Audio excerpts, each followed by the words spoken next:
Welcome to the deep dive. Things feel a little wobbly in the global economy right now, wouldn't you say? Yeah.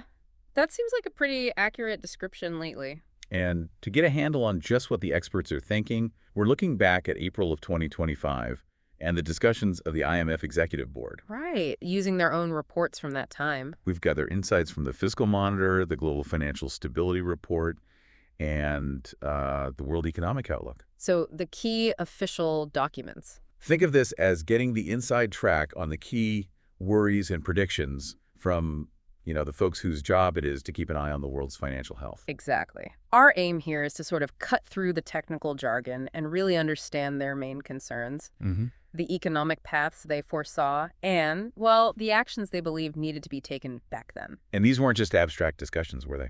No, not at all. They directly informed the IMF's advice to its member countries, real-world implications. Absolutely. We're going to unpack the potential fallout from rising trade tensions, the weak spots in the financial system, and that ever-present challenge of balancing economic growth with rising prices. The balancing act. Plus, we'll dig into the international and domestic policies they felt were crucial.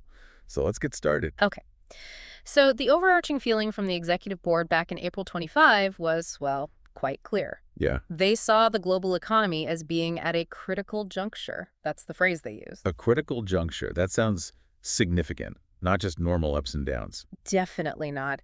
They used some pretty strong words, too, talking about significant internal and external imbalances and vulnerabilities. It paints a picture of a system under maybe considerable strain. It does. And they specifically highlighted the major policy shifts that were already happening, Right. which in turn were creating a new wave of uncertainties. So it wasn't just one thing, but a combination of factors making the future less predictable. Precisely. A confluence of events, you could say. Okay, so this feeling of uncertainty seems central. Where did they see the most immediate dangers lurking? Financial markets were definitely a major area of focus, big time. Yeah. They pointed to increased uncertainty and market volatility, alongside what they considered stretched valuations in many parts of the market. Stretched valuations meaning that asset prices might have run ahead of underlying value and could be due for a fall. That's the core concern, yes. And this was happening at a time when global financial conditions were actually becoming tighter. So money getting more expensive to borrow. Exactly. They even referred to their own internal growth at risk metric as indicating a greater chance of financial instability in the near term. How does that metric work, roughly? Well, it essentially estimates the potential for a significant drop in future growth. So if it's rising, it suggests increased fragility in the system. Got it. And what specific vulnerabilities were they really keeping a close eye on? Several things. They worried about a potential sharp drop in asset prices, maybe triggered by geopolitical events. Right. Always a risk. They were also watching the increasing borrowing leverage and interconnectedness within the non-bank financial intermediary sector. NBFIs. So like investment funds, insurance companies. Exactly. Those outside the traditional banking system, especially those that had attracted a lot of investment recently. And why is their interconnectedness a worry? Because they are increasingly linked to banks. So problems in one area could, quickly spread to the other. Contagion risk. Huh? Okay. Makes sense. Anything else? And perhaps not surprisingly, they highlighted the continued rise in government debt, sovereign debt around the world as a significant weakness, still a major headache. So a potentially risky cocktail of factors in the financial world. Now, if we step back and look at the broader economic picture, what was their overall sentiment? Were they expecting things to pick up, slow down? The tone was definitely cautious, very cautious, with the risks leaning heavily to the downside. That was the consensus. Downside risks dominating. And what was driving that? They were particularly concerned about the impact of escalating protectionism and elevated policy uncertainty. Protectionism, we're talking about things like tariffs and other barriers to international trade, correct? Exactly that. And they believed this would slow down economic growth, both in the short and the long term. Which is especially tough given the backdrop they mentioned. Right. The already existing low growth, high debt environment. It's just a really difficult combination to manage effectively. It really does sound like it. So these trade tensions were a major worry. What else contributed to this negative outlook? Well, they emphasize that if different countries' economic policies diverged sharply or, changed very quickly, or if general business and consumer confidence just dropped significantly. Right. Sentiment matters. Yeah, we could see sudden falls in asset prices and big swings in exchange rates and the flow of capital across borders, And that's particularly worrying for whom? especially for emerging market and developing economies. They're often more susceptible to these kinds of external shocks. Okay. And what about the financial health of governments themselves around the world? Public finances. Yeah, that wasn't looking particularly robust either, according to the board. They were concerned that the increasing uncertainty, Hmm. along with potentially higher than expected interest rates, could lead to a substantial increase in global government debt. Why the increase? What were the drivers? Partly due to rising defense spending, which was becoming a factor in several places, Okay. and also the potential for lower tax revenues if the economic outlook weakened because of, say, trade disruptions or just slower growth. So governments might end up spending more while taking in less revenue, a double whammy. Precisely. And they also pointed out the danger that higher interest rates could limit spending on important development projects. Right. Things like infrastructure, education. Exactly. And worsen the already precarious financial situations of many lower-income countries. Compounded by anything else. Yes, especially with the amount of official development aid potentially decreasing at the same time. Hmm. The overall concern was that a lack of coordinated international action would just make it even harder to build a strong, resilient global economy and address these critical development needs. It sounds like a lot of interconnected challenges. Yeah. Let's maybe move on to that delicate issue of managing inflation while trying to maintain economic growth, the growth-inflation trade-off. Right. Always tricky. What advice did the executive board have for central banks on that front?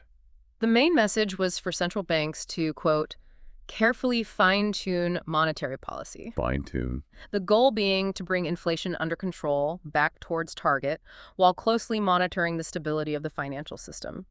Don't fix one problem by creating another. And how should they approach that fine-tuning? They stress the importance of being data-dependent. Data-dependent meaning don't stick to a rigid plan, react to the actual economic information as it comes in.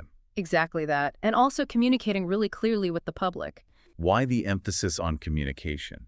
To keep expectations about future inflation stable, or anchored, as economists say, managing expectations is key. Okay. And what about interest rate cuts? There was talk about potential cuts around that time. They suggested that any future reductions in interest rates should really only happen if there's clear evidence that inflation is firmly on its way back to the target level. So a high bar for cuts. Yes, and crucially, that these rate cuts wouldn't create new problems for financial stability. They also emphasized that central banks needed to be prepared to act forcefully, hike rates again if there were signs that inflation might become entrenched. Readiness to act decisively if needed. What about the specific situation for emerging markets in this Inflation Growth Balancing Act?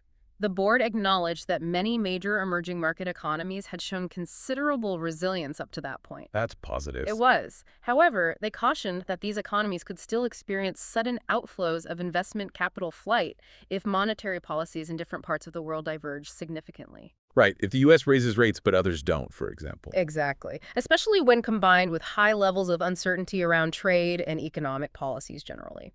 And what would be the impact of those outflows?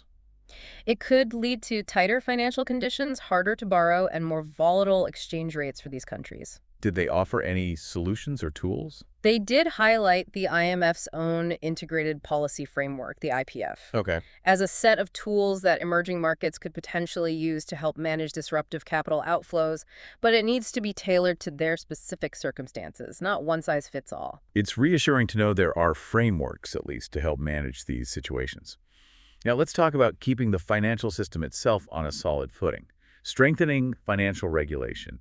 What were the key priorities there? Well, a top priority was the full, timely, and consistent implementation of Basel III. Basel III, those are the international banking rules, right? Yeah. Capital requirements, liquidity. That's right. Essentially, international rules designed to make sure banks have enough capital to absorb potential losses and enough liquid assets to meet short-term obligations. And why was that seen as so important? The board saw this as essential for ensuring a level playing field across the globe and, critically, providing sufficient safety buffers within the banking system itself. Okay, and beyond the traditional banking sector, What were their main concerns? We mentioned NBFIs earlier. Yes, they highlighted the growing nexus between banks and NBFIs, those non-bank financial The intermediaries. interconnectedness again. Exactly. They stressed that regulators need to better understand and assess the risks that can arise from these increasingly complex relationships. So more oversight needed there. Essentially, yes.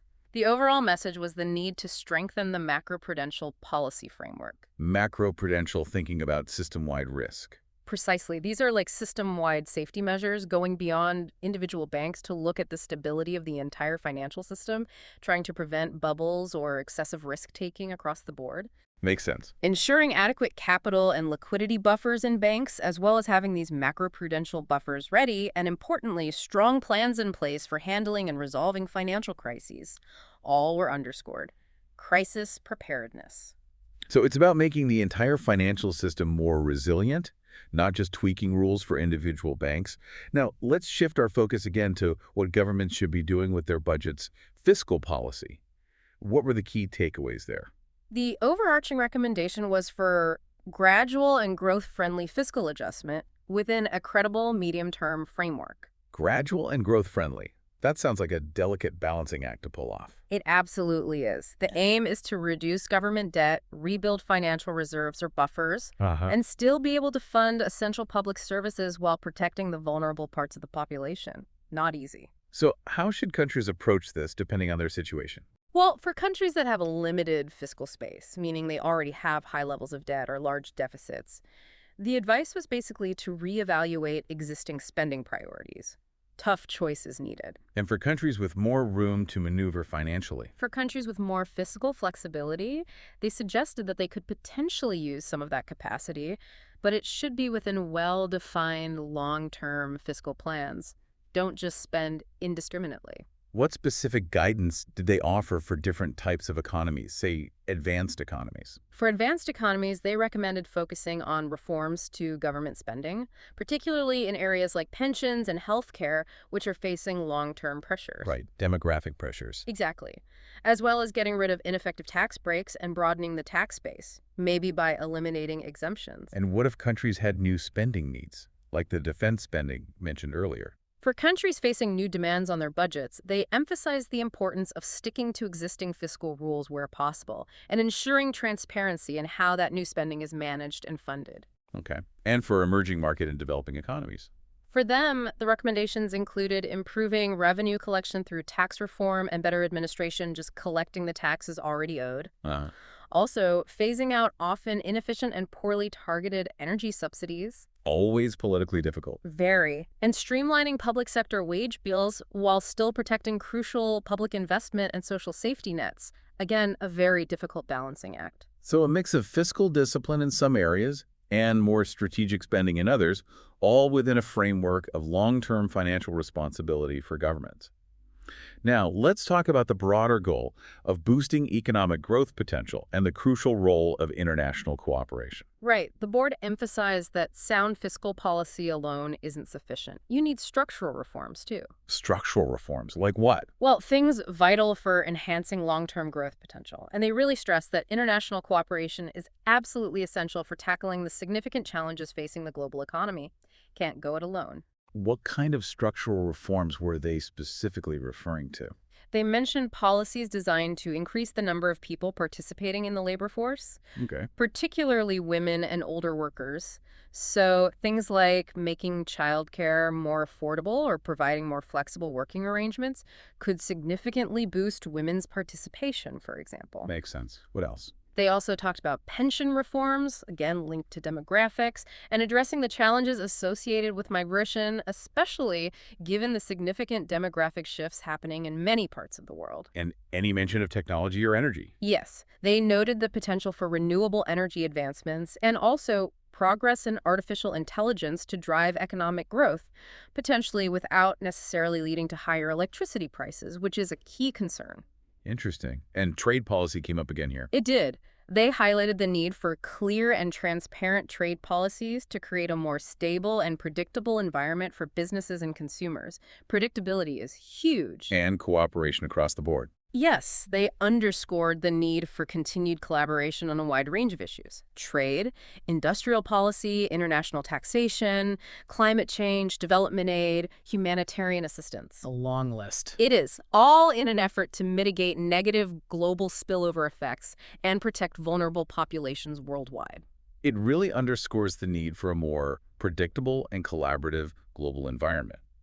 Now, our exexim.pdf source, one of the documents we looked at, really focuses in on one particular issue that was creating a lot of uncertainty then, the impact of tariffs. Yes, that executive summary gave it special attention. What was the main message there? The central message was quite stark, actually. The new U.S. tariff measures and the resulting retaliatory actions announced and implemented leading up to April 2nd, 2025, were considered by the IMF staff to be a major negative shock to growth. A major negative shock. That's pretty strong language from the IMF. Huh. What exactly did these new tariffs entail? Well, by April 2nd, 2025, the U.S. had put in place tariffs that affected a very wide range of imports, broad-based, bringing the average effective tariff rates, according to their analysis and figures, to levels not really seen in a century. Wow, a century. What kind of goods were hit? It included significant tariffs on goods coming from China, of course, but also on steel and aluminum globally, tariffs targeting imports from Mexico and Canada, and even on energy imports from Canada. Though there was maybe some nuance with Mexico and Canada. Right. They did make an assumption in their modeling that there would be some exemptions or carve-outs for Canada and Mexico under the existing USMCA trade agreement, which would lessen the full impact for those two specific countries. Okay, so these were pretty broad and significant tariffs overall. And the report emphasizes that the uncertainty surrounding these measures was an additional problem. Absolutely. The sheer unpredictability of these trade actions was seen as having a substantial negative effect on economic activity and the overall outlook. Made planning harder for businesses. Exactly. It makes it much more difficult to create reliable economic forecasts. Because the situation was so fluid and uncertain, the report decided to present what they called a reference forecast. This was based on the information available as of April 4th, 2025, so including those April 2nd tariffs and the initial responses from other countries. So not their usual baseline forecast. Oh, no. They used this reference forecast instead and then supplemented it with a range of possible growth scenarios depending on how trade policies might evolve from that point, trying to capture the uncertainty. And what was the key takeaway from this reference forecast? How did it change the outlook for global economic growth? Well, the reference forecast projected a significant decrease in global growth compared to their previous update. How significant? Down to just 2.8% in 2025 and then 3% in 2026. And how does that compare to before? That was a substantial downward revision. It represented a cumulative reduction of 0.8 percentage points compared to the 3.3% growth they had projected for both years just back in their January 2025 update. Wow, nearly a full percentage point shaved off. Yes. And it's also well below the long-term historical average growth rate for the global economy, a clear slowdown. That is a noticeable slowdown. How were different parts of the world expected to be affected? Was it uniform? No, not uniform. Advanced economies as a group were projected to see their growth slow considerably, down to 1.4% in 2025. And the U.S. specifically, given they initiated the tariffs. The U.S. economy was expected to decelerate quite sharply to just 1.8% growth in 2025. And how much was that revised down? That was a 0.9 percentage point reduction from the January forecast, a big hit. Why is such a big hit for the U.S.? They attributed it to a combination of factors: increased policy uncertainty domestically, the direct impact of the trade tensions, and just generally softer overall demand. What about Europe? The euro area was also projected to experience slower growth, but maybe less dramatically, forecast at 0.8% growth for 2025. And emerging markets? Emerging market and developing economies were expected to see their growth moderate to 3.7% in 2025 and 3.9% in 2026. Still faster than advanced economies, but slower than before. Right, and the report specifically highlighted significant downgrades for countries most directly affected by the recent trade measures, such as China. So the impact wasn't expected to be uniform at all, with some countries feeling the effects of these trade actions much more acutely. What about inflation in this new scenario with these tariffs? Did tariffs help bring it down? Actually, global headline inflation was projected to decline, but at a slightly slower pace than they previously anticipated, Slower pace. reaching 4.3% in 2025 and 3.6% in 2026. And any differences between regions? Interestingly, yes, the inflation forecasts for advanced economies were actually revised upwards slightly. Higher inflation? Yes, while those for emerging markets in 2025 were slightly revised downwards. So the tariffs weren't necessarily seen as cooling inflation quickly in the advanced economies imposing them, might even be adding to it. Interesting. The executive summary also reiterates the significant risks to the downside, right? Absolutely, it hammers that point home. Did they emphasize any particular concerns related to these specific trade developments? Yes, they repeated that intensifying downside risks dominate the outlook. The main worry was the potential for a further escalation of the trade war. Tit-for-tat measures. Exactly. And even greater uncertainty around trade policies generally, which could significantly reduce both short-term and long-term economic growth potential. And did this link back to the policy buffers you mentioned? Yes, they pointed out that the weakening of these policy buffers, less fiscal room, less monetary policy space, would make economies more vulnerable to future unexpected shocks, less resilience. And the financial risks we discussed earlier, were those made worse by the trade situation according to this summary? Yes, definitely. They highlighted the increased risk of further drops in asset prices and sharp adjustments in exchange rates and capital flows, potentially going beyond the initial market reactions to the April 2nd tariffs. And who was most vulnerable there? This was seen as particularly dangerous for countries that were already struggling with high levels of debt-distressed economies. Wider implications too. Yes, the report also warned of the potential for broader instability in the financial system and even damage to the international monetary system as a whole if things really escalated. Serious concerns. Beyond the trade issues, were there any other key downside risks highlighted in that executive summary? They did touch on a few others. The potential for demographic shifts, like aging populations and maybe a shrinking foreign-born workforce in some areas, to limit potential economic growth and put a strain on government finances long-term. The demographics time bomb, sort of. Kind of. They also mentioned the risk that the lingering effects of the earlier cost of living crisis could potentially reignite social unrest. Especially if growth is weak. Exactly. Especially given that governments might have less policy room to respond, and the medium-term growth prospects were looking weak anyway. And low-income countries. Finally, yes, they highlighted the increased pressure on low-income countries, partly due to potentially less international development assistance being available. It paints a pretty concerning overall picture, really, but did they mention any potential positive developments? Yeah. Any upside in the context of trade? Yes, thankfully, they did acknowledge a potential upside. What was that? That a de-escalation of the current tariff rates, maybe rolling some back, and the establishment of new trade agreements that provide greater clarity and stability that could indeed lead to an improvement in global economic growth. So the possibility of a more positive outcome wasn't entirely ruled out. No, Huh. it was something they considered, a path not taken at that moment, but possible. That bit of potential upside is important to keep in mind. So bringing it all together, then, what was the fundamental path forward that they recommended in light of these serious trade tensions and all the other challenges? Well, the core message really was the need for clarity and coordination among countries. That came through strongly. Clarity and coordination. Yes, they urged governments to work together constructively.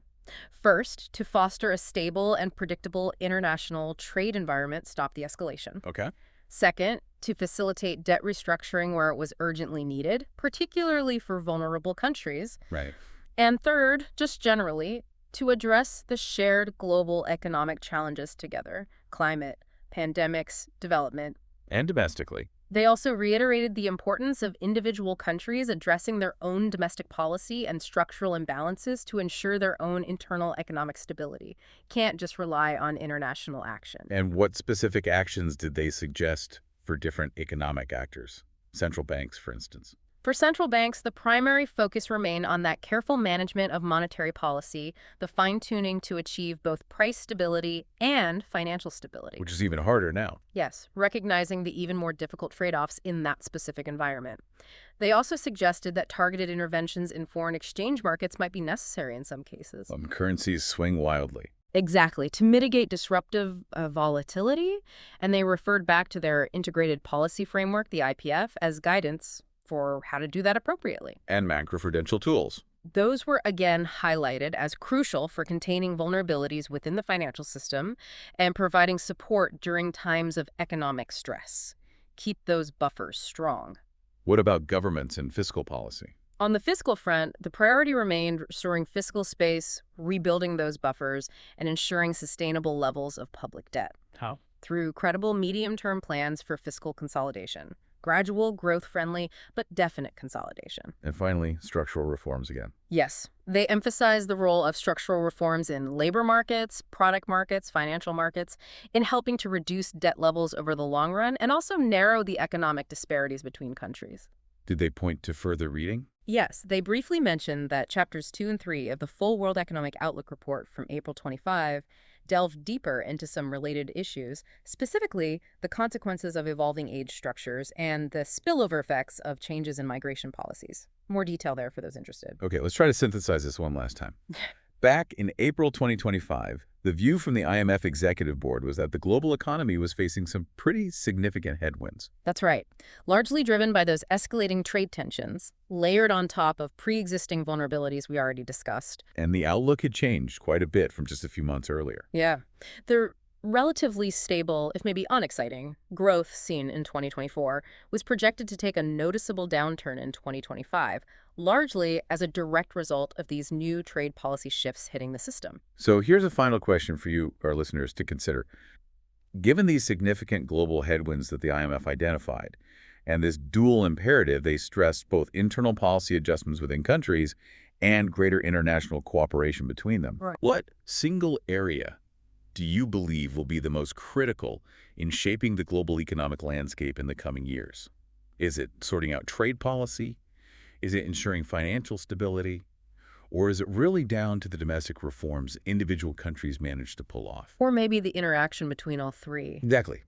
Think about how trade policy, the stability of the financial system, and the actions taken by individual countries might interact.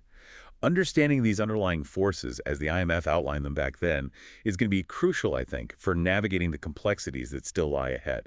Definitely something to ponder. Thanks for joining us for this deep dive.